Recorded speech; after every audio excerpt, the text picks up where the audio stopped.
大家好，我是夏妈。现在正是吃红薯的季节，今天和大家分享一个红薯片的做法，又酥又脆。过年的时候最爱吃这种小吃。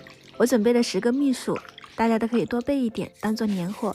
清洗干净，把皮刮掉，放入清水中，用削片器削成薄片。没有这个工具，我们就用刮刀一片片刮下来，只要够薄，或者是你手工好的话呢，可以刀切，像这样子就可以啦。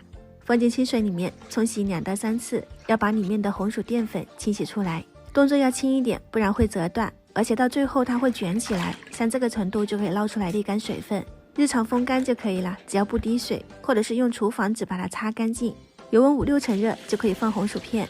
这些咱们炸过土豆薯片是需要煮一遍的，红薯不需要煮，把火调小，它里面有糖分，火大了容易糊，要不停的翻动，两面都要炸到位。水分没有了以后，中间会起这种小泡泡，再炸个1分钟，颜色变深就可以捞出来控油啦。这样我们的炸红薯片就做好啦。10个红薯炸了这么一大盆，又香又脆，原味就很好吃了。或者是根据自己的喜好去撒一些调料粉、辣椒粉啊，或者是番茄粉都可以的。这种薯片是越吃越香，稍微冷却后用袋子装起来慢慢吃。喜欢的朋友可以收藏起来试一下。我们下期再见。